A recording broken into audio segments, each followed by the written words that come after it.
sejak kebangkitan ulama bersama pengikut-pengikutnya istiqomah dan setia jaga akidah dan sunnah Rasulullah.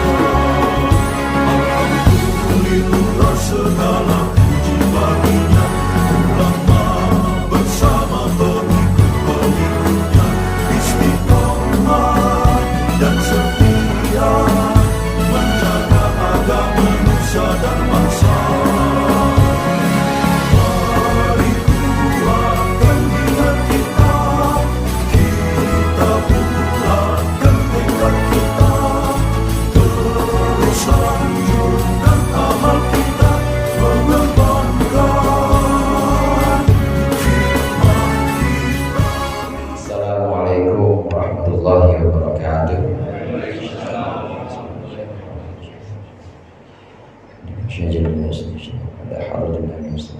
Al-Fatihah.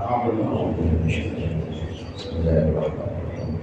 Alhamdulillahirabbil alamin.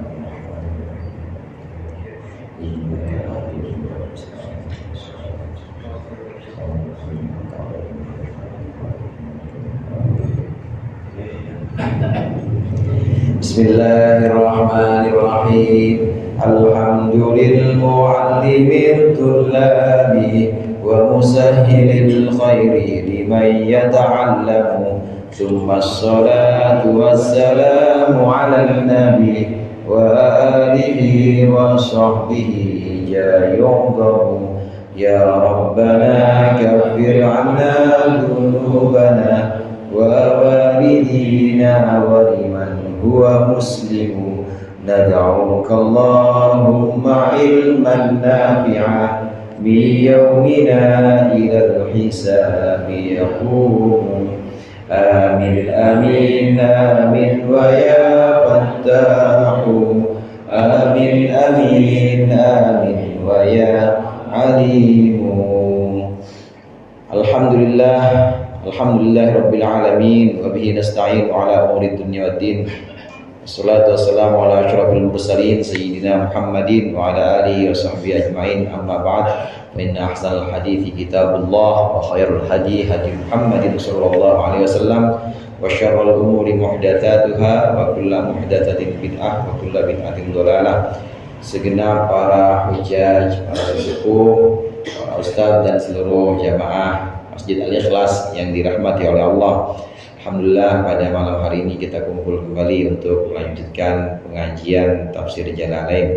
Mudah-mudahan apa yang akan kita pelajari menjadi ilmu yang bermanfaat di dunia wal akhirah. Amin ya rabbal alamin. Pembahasan kita sampai pada surat Az-Zumar ayat 52 yang akan kita baca sekarang. Qala Allah Ta'ala wa huwa asdaqul qailin. Awalam ya'lamu anna Allah yabsutur rizqa. Awalam ya'lamu anna Allah yabsutur rizqa liman yasha'u wa yaqdir. Inna fi dhalika laayatin liqaumin yu'minun. Awalam ya'lamu, apakah mereka tidak mengetahui annallaha yabsutur rizqa, bahwa sesungguhnya Allah melapangkan rizki, ay yuwasi'uhu, Allah meluaskan rizki liman yasha'u, untuk orang yang Allah kehendaki, imtihanan, sebagai ujian. Wa yaqdiru, dan Allah menyempitkan, ay yudayyiruhu, maksudnya Allah sempitkan rizki liman yasha'u, untuk orang yang Allah kehendaki, ibtilaan, karena sebagai cobaan. Inna fi dzalika, sesungguhnya dalam yang demikian Allah meluaskan dan juga menyempitkan rizki, la ayatin, ada tanda-tanda kekuasaan Allah, liqaumin yu'minun, untuk orang-orang yang beriman, bihi, kepada Allah. Yang bisa mengambil pelajaran dari tanda-tanda kekuasaan Allah adalah qaumin yu'minun, liqaumin yu'minun, hanya orang-orang beriman yang bisa mengambil pelajaran dari tanda-tanda kekuasaan Allah. Tanda-tanda kekuasaan Allah itu ada banyak yang terhampar di hadapan mata kita. Ini namanya ayat kauniyah. Tanda-tanda kekuasaan Allah atau ayat yang berupa firman-firman Allah namanya ayat qauliyah. yang ada dalam Al-Quran. Paling gampang itu Al-Quran, kalau kita baca itu bisa bikin hati kita tenang. Itu Al-Quran. Ini bukti bahwa Al-Quran adalah mukjizat atau ayat. Ayat itu artinya tanda kekuasaan Allah. Bisa diartikan mukjizat. Ayat qauliyah dalam Al-Quran atau ayat qauliyah yang berupa firman Allah, selain ketenangan batin orang yang membaca, kalau kita baca itu jadi tenang, ada ayat-ayat Al-Quran yang memang khasiatnya itu adalah untuk menyembuhkan, obat-obat baik penyakit zahir sebagai obat, baik obat penyakit zahir maupun penyakit batin. Di antaranya itu kalau kita baca surat Al-Hasyr yang belakangnya itu lau anzalna hadzal Qur'an, tapi bacanya penuh Pak, bacanya dari awal, baca dari ayat pertama, tapi waktu sampai surat, kalau sampai ayat lau anzalna hadzal Qur'an, pala kita gini, lau anzalna hadzal Qur'an ala jabalin la ra'aitahu khashi'an mutasaddian min khasyatillah wa tilkal amthalu nadribuha linnas. Itu terus sampai selesai baca. Kalau nggak hafal ya baca aja. Itu dibaca sampai selesai. Itu penyakit, termasuk penyakit lahiriah yang ada dalam tubuh kita, bentuknya itu kanker, bentuknya tumor dan lain sebagainya, insya Allah itu hilang. Ini ijazah dari Syekhuna Kiai Haji Khalil Bishri Rembang. Nah, ijazahnya dengan begitu, dengan meletakkan tangan itu. Ini tanda, ini bukti bahwa Al-Quran adalah ayat. Ayat itu artinya mukjizat, mukjizat yang berupa firman Allah atau berupa kalamullah, kata-kata. Ada juga tanda kekuasaan Allah atau mukjizat yang ada di luar Al-Quran. Ini disebut dengan ayat kauniyah, berupa kejadian-kejadian di alam semesta. Termasuk juga tanda-tanda kekuasaan yang sedang dibahas di ayat yang barusan kita baca, ayat 52 surat Az-Zumar. Termasuk tanda kekuasaan Allah yang bisa kita ambil pelajaran adalah kalau kita lagi bokeh atau kalau kita lagi banyak duit. Hati-hati itu, banyak duit dan bokeh itu, kita lagi banyak duit atau kita lagi kanker nih, bukan kanker penyakit, kanker kering benar-benar, itu tanda-tanda kekuasaan Allah, di mana Allah benar-benar mengejawantahkan atau Allah mewujudkan sifat-sifatnya. Orang kalau dapat rezeki banyak, kemudian semuanya lancar urusannya, duit sampai lebih-lebih, ini berarti Allah sedang mewujudkan sifat Allah yang namanya Al-Ghani, yang maha kaya. Mau yang begitu? Oh banget. Itu Allah maha kaya. Allah kasih semua jemaah ikhlas semuanya sampai nggak muat tuh kantong, sampai nggak muat, semua berangkas penuh semua, buka lagi duit lagi, di kolong tempat tidur duit lagi, semuanya. Namanya Allah sedang mewujudkan sifatnya yang namanya Al-Ghani. Nah kemudian ya, atau sifat Allah yang namanya Al-Basit. Al-Basit itu artinya Allah yang maha melapangkan, Al-Basit. Tapi kalau satu waktu Allah kemudian memberikan juga kesempitan rizki. Kesempitan rizki jamaah ikhlas bukan nih contohnya. Allah sedang memberikan kesempitan rizki, kayaknya uang lagi nggak musim nih, yang ada malah minus, dagangan juga nggak laku-laku. Ini juga ada tanda kekuasaan Allah. Allah sedang mewujudkan sifatnya yang namanya Al-Qabid, yaitu sifat Allah yang maha, sifat Allah yang maha menyempitkan. Allah sempitkan. Ini bukti bahwa Allah benar-benar Tuhan hari ini. Ini bukti bahwa Allah benar-benar kuasa, nggak bisa didikte, nggak bisa diatur sama makhluknya, nggak bisa diatur oleh siapapun. Jadi Allah terserah, mau Allah kasih lapangan rizki untuk kita, mau Allah sempitkan rizki, itu semua adalah tanda kekuasaan Allah, bahwa Allah maha kuasa dan Allah nggak bisa didikte, Allah nggak bisa diatur oleh makhluknya, nggak bisa diatur oleh hambanya. Kenapa ayat ini turun? Karena di ayat sebelumnya itu ada segelongan orang yang ketika mendapat karunia Allah, mendapat lapangan rezeki, ilmunya juga tinggi, ini kemudian menyatakan diri atau dalam hatinya, baik hati maupun ucapan lisan, dia merasa bahwa oh ini saya dapat kekayaan begini, emang saya mah udah keturunan orang kaya, nggak ada saya urat-urat miskin mah nggak ada dari saya, dari dulu ini 7 turunan. Kebetulan saya keturunan masih ke-7. Ntar anak saya yang ke-8 mungkin gak miskin, katanya begitu. Jadi merasa bahwa yang Allah berikan kelapangan rizki, kemudian juga ketinggian ilmunya misalnya, merasa bahwa itu adalah emang layak buat saya, emang pantas. Kalau namanya gua mau begitu pantas ya, kalau lu mah nggak pantas banget gitu, orang direndahin akhirnya. Ada di ayat sebelumnya itu, ayat ke-49, ada orang yang memang merasa bahwa kalau sedang diberikan kelapangan oleh Allah, rizkinya lapang, pengikutnya banyak, ilmunya juga luas, ini kemudian merasa bahwa emang saya paling layak, berarti Allah cinta sama saya, Allah cinta dan memilih saya. Padahal nggak ada hubungannya. Allah ngasih hamba itu nggak ada hubungannya dengan cinta, nggak ada. Allah mah ngasih aja. Orang Allah Tuhan nggak ada hubungannya sama cinta atau enggak, pokoknya Allah kasih aja. Siapa diantaranya dicontohkan oleh Syekh Jalalain kemarin itu, orang yang seperti ini Qarun.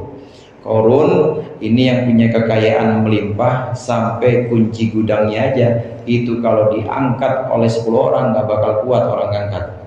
Kunci berangkasnya itu saking banyaknya hartanya nggak kuat. Innama utituhu ala ilm. Qarun itu bilang, ini saya dapat ini karena memang saya punya ilmunya, kata Qarun tuh. Jadi muncul, guanya muncul, gua gitu. Ini gua yang bisa begini ya gua. Atau pengertian lain berdasarkan ilmu, atau pengertian lain aku mendapat ini lantaran ilmu atau lantaran tahu bahwa Allah tahu bahwa aku memang pantas. Padahal itu nggak ada hubungannya. Jamaah rahimakumullah, di sini Imam Jalalain menafsirkan di banyak ayat juga yang sifatnya itu ayat juga yang menyatakan tentang sifat Allah basit dan qabid, sifat Allah yang maha melapangkan rizki dan juga Allah yang menyempitkan rizki. Ini ditafsirkan oleh Imam Jalalain, kalau Allah sedang melapangkan rizki kepada seseorang, itu berarti Allah sedang mengujinya. Kalau Allah sedang menyempitkan rizki kepada seseorang, itu berarti sedang mencobanya. Bahasa Arabnya ujian dan cobaan. Bahasa Arabnya ujian itu imtihan. Kalau cobaan ibtila atau bala. Ada cobaan, bala, ada ujian. Kalau cobaan ini biasanya banyak orang lolos. Kalau cobaan biasanya banyak orang lulus biasanya dari cobaan-cobaan itu. Ada orang disempitkan rizkinya, keluarganya banyak banget pada nagih sama dia, anaknya juga pada sakit, kontrakan belum pada dibayar. Kira-kira nih orang kayak begini makin dekat sama Allah?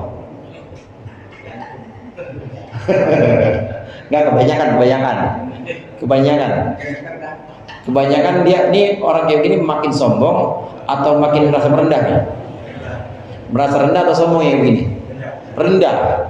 Biasanya kalau udah ngerendah itu langsung deket tuh sama Allah. Ya Allah, selanjutnya nggak putus-putus sudah. Jamaah terus, ya mau ngapain lagi? Orang di masjid doang dia bisa tenang, nggak ada yang nagih. Gimana lagi? Dia bisa ketenangan dengan bangun malam. Itu cobaan orang-orang biasanya yang lulus, karena memang sempit, dalam kesempitan, dalam kesulitan, nggak ada lagi yang bisa disombongkan. Udah merendah aja di hadapan Allah, akhirnya oleh Allah diberikan ketenangan batin, akhirnya oleh Allah diberikan solusi, diberikan jalan keluar. Ini namanya cobaan, bahasa Arabnya bala atau ibtila. Tapi satu sisi lain, ada juga orang yang Allah berikan kelapangan rizki, rizkinya banyak, ilmunya tinggi, pengikutnya juga banyak, anak-anaknya semuanya anak yang sukses, istrinya cantik-cantik. Kalau cantik-cantik berarti lebih dari satu. Cantik-cantik, nggak pernah ada yang berantem, akur-akur semuanya. Ini Allah memberikan kelapangan dalam semua segi kehidupannya. Ini juga merupakan ujian. Kalau tadi cobaan, ini ujian, ibtila. Allah menguji apakah dia syukur atau dia kufur.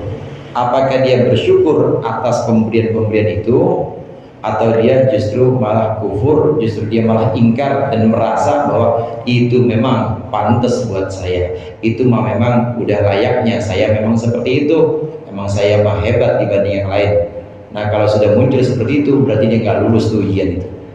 Kadang-kadang ujian atau imtihan, ujian yang berupa kelapangan yang berupa seluruh kemudahan-kemudahan yang Allah berikan, ini kalau tidak sadar seseorang dan diberikan kepada orang kafir, maka ini kadang disebut sebagai istidraj.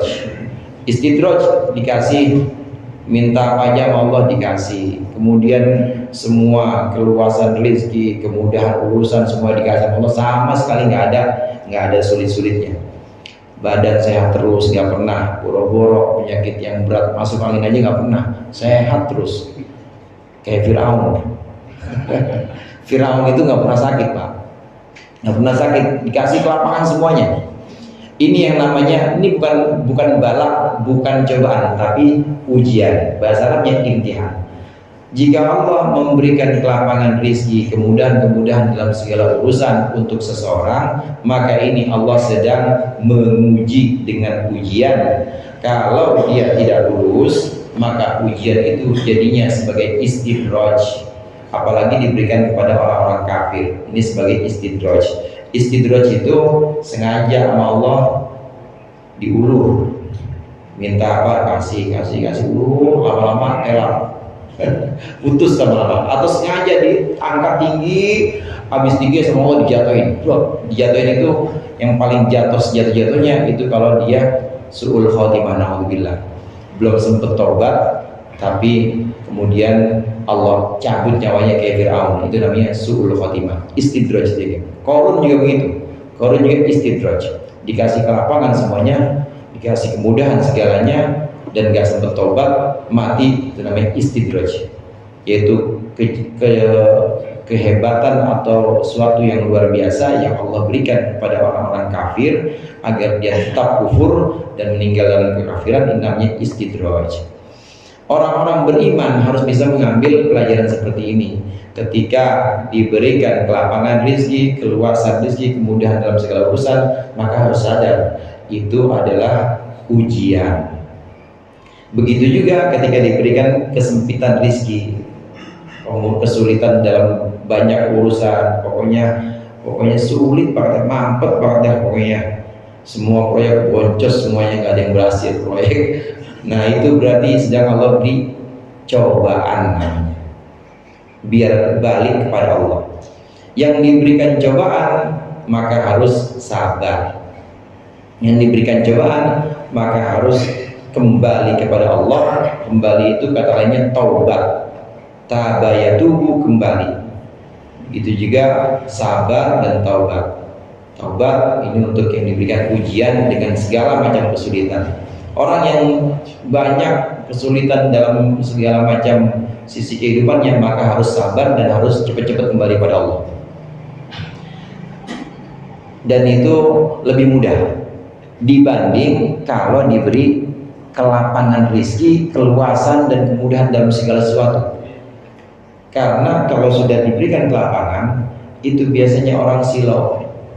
Orang silau, dia merasa ternyata Allah sayang sama saya ya, semua nggak ada kesulitan. Ternyata Tuhan ini sama saya benar-benar baik, dan saya ternyata nggak apa-apa. Besok-besok dia nggak sholat, besok-besok dia tinggal sholatnya, dan sama Allah nggak dia apain. Ternyata nggak sholat nggak apa-apa kok gua. Terus besoknya udah tinggal puasa Ramadan, ternyata nggak puasa nggak sholat, gue juga tetap kaya. Allah tetap baik sama gua. Allah cinta sama hambanya. Tuhan cinta pada hambanya. Makin jauh sama Allah, namanya istidraj. Yang seperti ini istidraj. Nah ini yang harus lebih hati-hati, dan banyak orang-orang yang tidak lulus di sini. Karena ketika diberikan kelapangan, diberikan keluasan, dia tidak segera kembali kepada Allah atau tidak segera bersyukur. Kalau orang yang tadi, yang kelompok yang pertama, rezekinya sempit, banyak kesulitan, ini harus banyak-banyak sabar dan banyak kembali kepada Allah atau taubat. Kalau kelompok yang kedua, yang Allah berikan kelapangan, rezekinya banyak, ya bisa dibilang termasuk orang kaya, mudahan dalam segala urusan, ini harus cepat-cepat syukur. Alhamdulillah. Nah selain syukur, ini harus cepat-cepat at-tabarri minal hauli wal quwwah. Kadang-kadang disebut juga dengan syuhudul minnah. Harus benar-benar, harus segera dia itu menyatakan bahwa semua yang dia dapat ini bukan kepunyaan dia dan bukan hasil kemampuan dia, tapi semua adalah punya Allah. Ini namanya syuhudul minnah.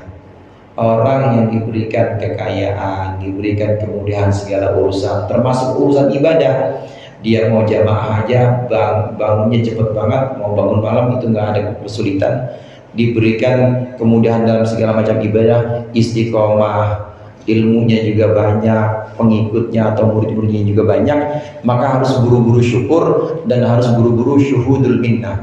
Syuhudul minnah itu maksudnya merasa bahwa saya nggak bisa begini, yang bisa bikin saya begini, sampai pada titik ini yang bisa bikin saya jadi banyak muridnya, yang bisa bikin saya jadi banyak uangnya, kemudahan semua datang. Ini bukan saya nggak bisa apa-apa, tapi Allah ini semua yang bikin. Dengan cara ini maka dia akan selamat dari ujian atau imtihan. Orang yang selamat dengan ujian itu adalah orang yang segera menyaksikan bahwa semua dan segera memastikan, segera menyatakan bahwa yang dia punya, yang dia dapat itu bukan kebolehan dia, tapi itu adalah dari Allah semua. Ini inti dari la haula wala quwata illa billah. kita harus segera, harus buru-buru menuju itu. Nah, kayaknya jamaah Al-Ikhlas yang kelompok yang ini nih. Amin ya Pak? Tapi hati-hati kalau kelompok yang ini, banyak yang silap. Ya, sholat gampang, buat jamaah rajin, kemudian buat sedekah juga paling banyak dia. Begitu sedekahnya paling banyak, jamaahnya paling rajin, sholatnya juga paling khusyuk. Setan masuk tuh, masuk udah ente doang mah di sini mah nggak ada yang kayak ente dah. Kalau masih ada nabi, ente diangkat nabi kali, gitu tuh setan. Kalau kebetulan dia itu bilang iya ya, emang pantasnya mah gua ini, kegoda lagi, kena lagi. Oleh karenanya orang-orang sufi, ulama-ulama tasawuf itu paling khawatir kalau diberikan ujian dibanding kalau diberikan cobaan. Kalau diberikan cobaan, nggak bisa sholat jamaah, nggak bisa sedekah, ya orang miskin, nggak bisa juga dia melaksanakan kesunatan-kesunatan yang lain karena memang nggak punya apa-apa, sakit termulu. Ini lebih tenang seperti ini dibanding kalau diberikan ujian, dikasih ilmu, muridnya banyak, orang cium tangan bolak-balik sama dia, kadang-kadang datang ya bawa air minta obatin. Pengikutnya itu bukan cuma di Jakarta doang, tapi luar daerah pada datang. Nah, kalau udah sampai sini orang-orang sufi tasawuf khawatir kalau kepleset di sini, kepleset di ujian ini. Karena ujian lebih berat dibanding cobaan. Bahkan sebagian dari mereka, sebagian dari ulama-ulama sufi, kalau selama 40 hari nggak ada cobaan dari Allah, khawatir. Jangan-jangan gue dicuekin sama Allah. 40 hari sehat terus, 40 hari kaya terus, 40 hari orang-orang justru makin dekat sama dia. Ini justru khawatir. Kok Allah nggak ngirim cobaan ya buat saya? Khawatir terpleset di sini, khawatir silo di sini. Kalau kita gimana? Kira-kira 40 hari nggak sakit, 40 hari duit mulu, 40 hari banyak pijat, gimana kalau kita? Kira-kira kita khawatir apa seneng bang? Hati-hati ketika sudah pada tahap nyaman, kemudian sudah semua kelapangan Allah berikan, maka ini Allah sedang menguji. Kalau sedang menguji maka harus segera bersyukur dan juga harus segera syuhudul minnah. Artinya harus la haula wala quwwata illa billah. Saya nggak bisa apa-apa, ini yang bikin pengikut saya banyak ya Allah. Saya nggak punya ilmu apa-apa, ilmu yang punya Allah. Saya nggak bisa apa-apa, sholatnya juga saya yang nuntun bisa sholat ya Allah. Harus begitu, karena lebih berat yang namanya ujian dibanding cobaan. Jadi ada dua di sini, ada beda antara ujian dengan cobaan. Di sini dinyatakan dengan ayat Annallaha yabsutur rizqa liman yasha, namanya ujian. Allah melapangkan rezeki untuk yang Allah kehendaki. Wa yaqdir, dan Allah menyempitkan rezeki untuk orang yang Allah kehendaki. Ini namanya cobaan. Ini semua bagian dari tanda-tanda kekuasaan Allah yang ada di hamparan mata kita, yang ada di luar Al-Quran, di mana Allah mewujudkan sifatnya, sifat Al-Qabid dan sifat Al-Basit, sifat yang maha melapangkan dan maha menyempitkan. Allah kuasa untuk melaksanakan itu.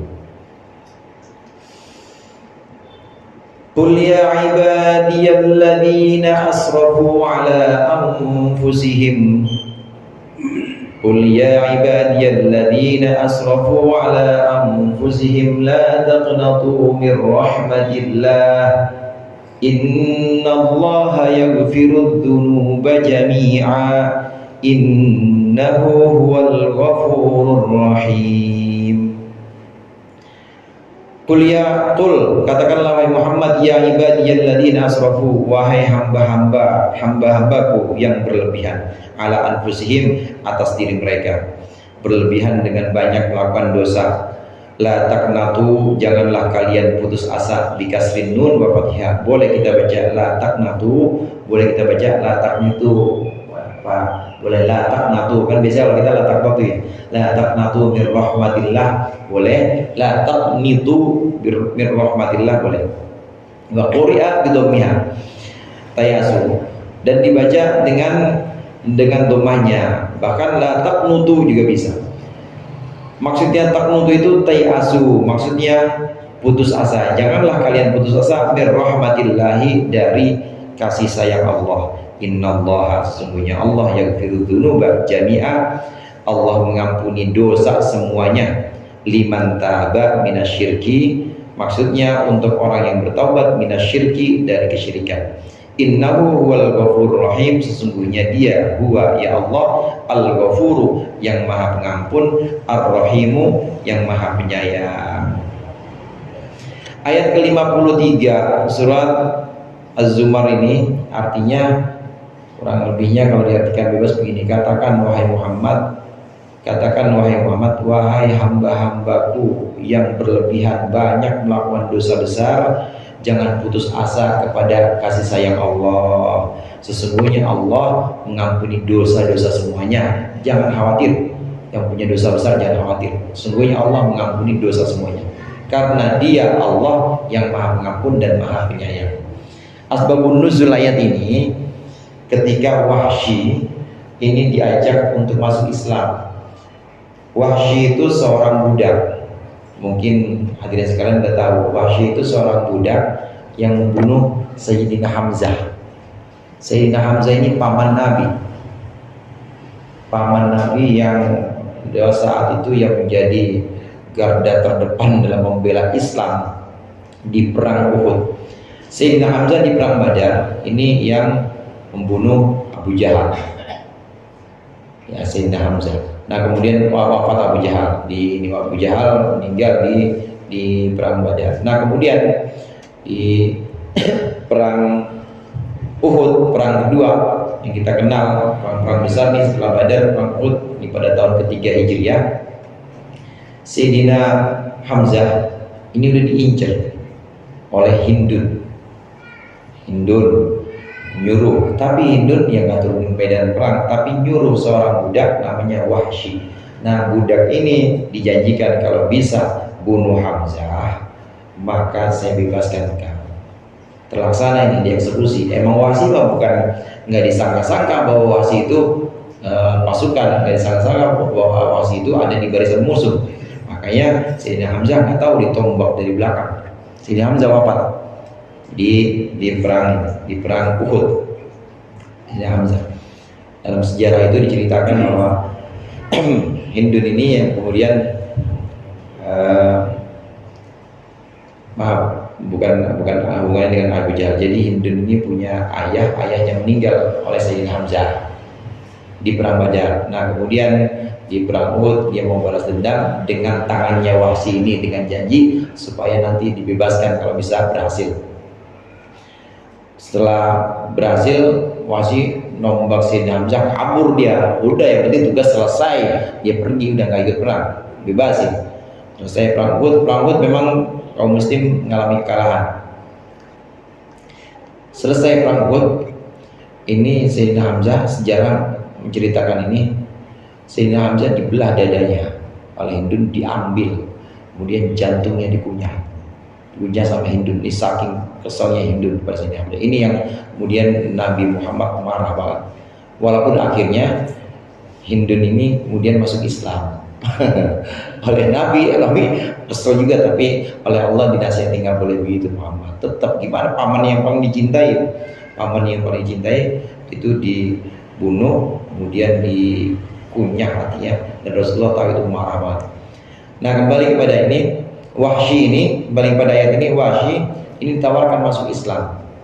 Wahai Muhammad, katakan itu kepada orang-orang yang berlebihan dosanya. Maksudnya kepada Wahsy meskipun begitu tetap Wahsy tetap diajak masuk Islam oleh Rasulullah. Padahal keselnya kepada Hindun, ya keselnya juga kepada Wahsy. Tetap Nabi Muhammad diperintahkan ajak itu orang-orang yang dosanya besar supaya tobat dan supaya masuk Islam, masuk kepada agamaku, kata Allah. Tapi Wahsy saat itu nggak langsung mengiyakan.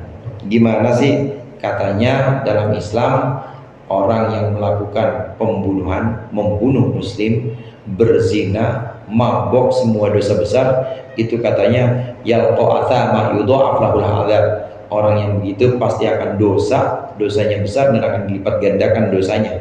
Ayatnya memang ada di ayat yang lain. Yalqa'atha yudha'af lahul adzab.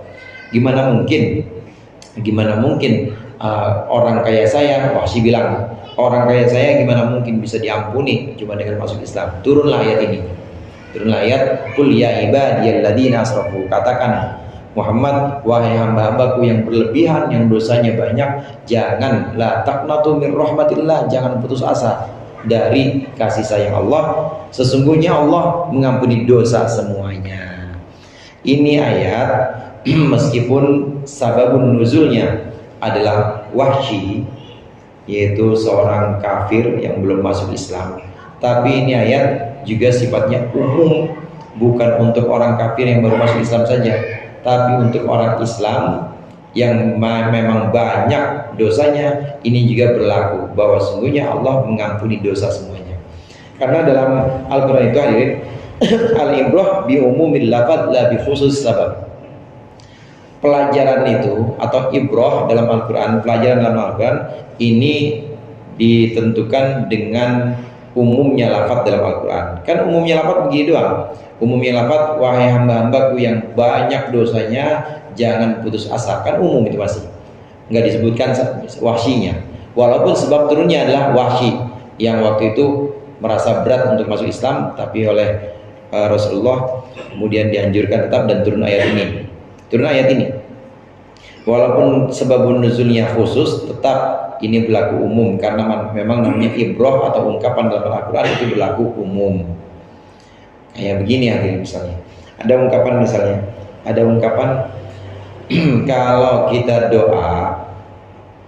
kalau kita mendoakan orang atau kalau kita mengajak seseorang, maka dahulukan diri kita untuk melakukan hal itu.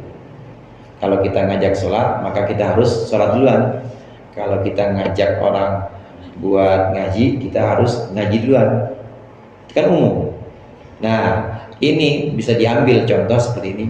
Dulu Syekhona Khalil Bangkalan, Khalil Bangkalan, guru dari Mbah Hasyim Asy'ari dan guru dari semua kiai-kiai di Jawa, bahkan Nusantara. Syekhona Khalil Bangkalan itu seangkatan dengan Syekh Nawawi Banten. Syekhona Khalil Bangkalan pernah didatengin tamu yang cerita banyak, memang banyak yang minta doa kepada beliau karena beliau min jumlati auliyaillah, termasuk waliullah. Nah, di antara tamu-tamunya itu ada seorang bapak, dia bawa anaknya. Mbah Khalil, ini anak saya kedemenannya makan gula habis mulu di dapur, Mbah, yang seperempat, yang sekilo habis mulu sama dia. Oh begitu ya? Iya.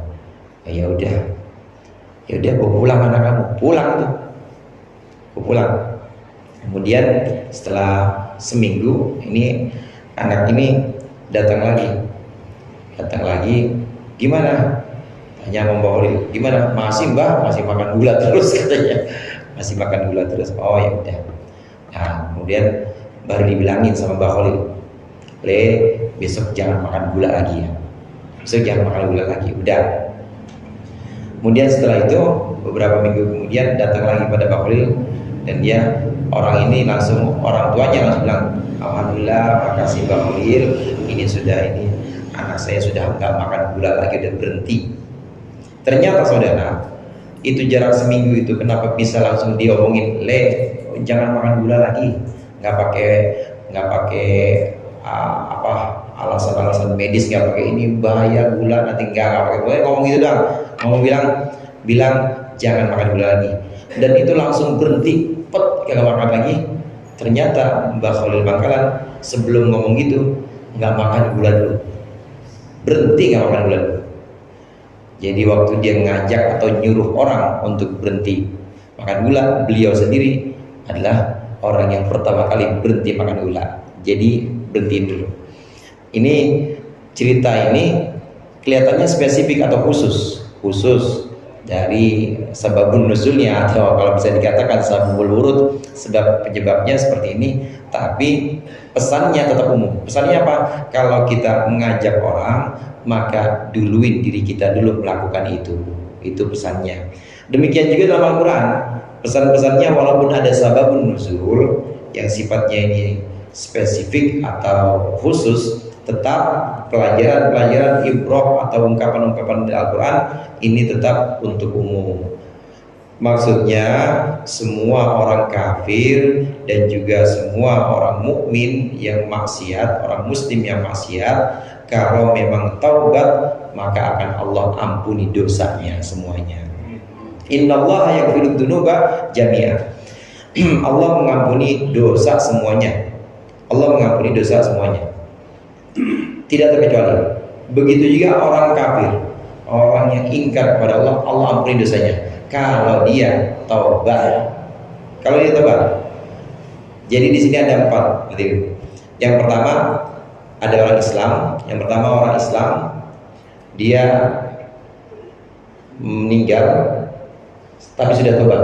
Orang Islam yang taubat. Kemudian yang kedua ada orang Islam tapi belum sempat taubat.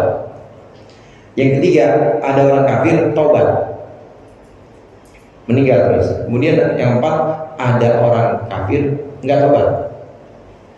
Nah yang celaka ini cuma yang terakhir nih, orang kafir yang nggak taubat.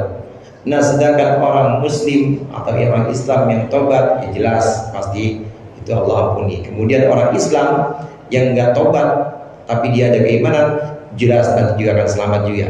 Begitu juga orang kafir yang taubat akhirnya masuk Islam juga akan selamat. Jadi 3 lawan 1 ya, 3 lawan 1. Yang satu itu adalah ghadabullah atau marahnya Allah. Yang 3 itu adalah rahmatullah, rahmatnya Allah. Jadi marahnya Allah sama rahmatnya Allah banyakan mana saudara? Banyakan rahmatnya Allah. Inilah kenapa innallaha yaghfiru dzunuba jami'a, innallaha ghafurur rahim. Sesungguhnya Allah Maha Pengampun lagi Maha Penyayang. Allah itu Maha Pengampun kepada orang Islam. Orang Islam yang melakukan maksiat lalu taubat pasti akan Allah ampuni dosanya. Atau orang Islam yang maksiat tapi belum sempat taubat, meninggal tapi dia Islam, itu ya nanti akan Allah masukin neraka dulu. Nah kemudian sesuai dengan dosa-dosanya Allah cuci dosanya, kemudian akan Allah ampuni karena sudah dicuci dosanya, akan Allah masukkan dalam surga.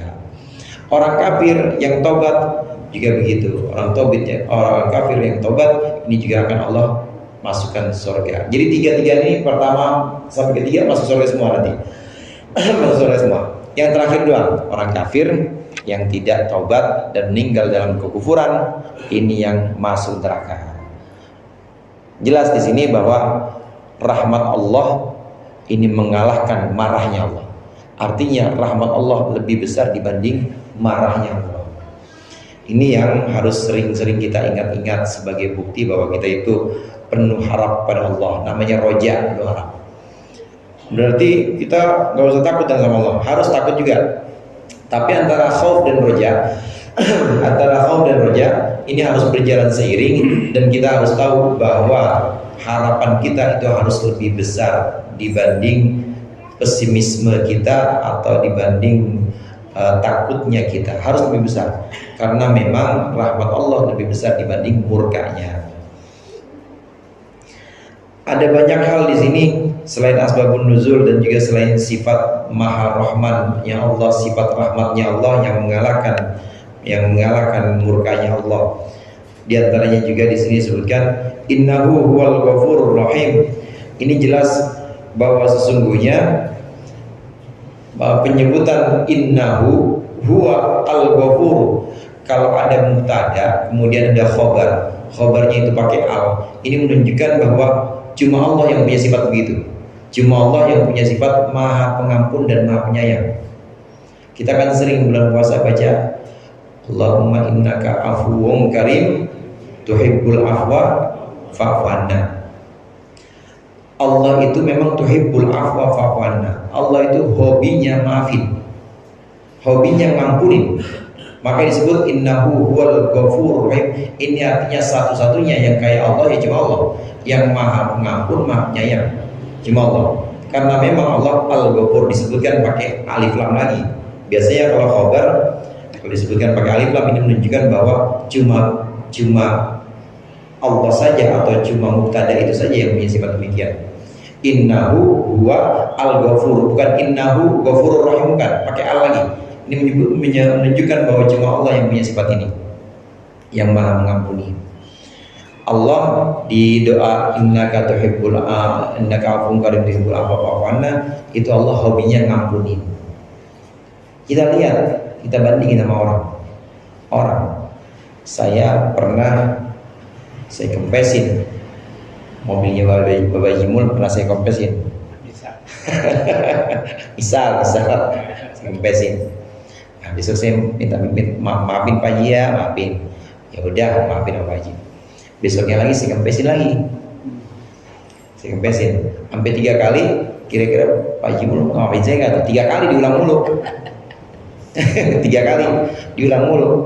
Saya yakin 3 kalinya kalau kagak ada ininya, kalau nggak ada berubahnya, kagak bakal saya maafin. Itu kalau orang begitu.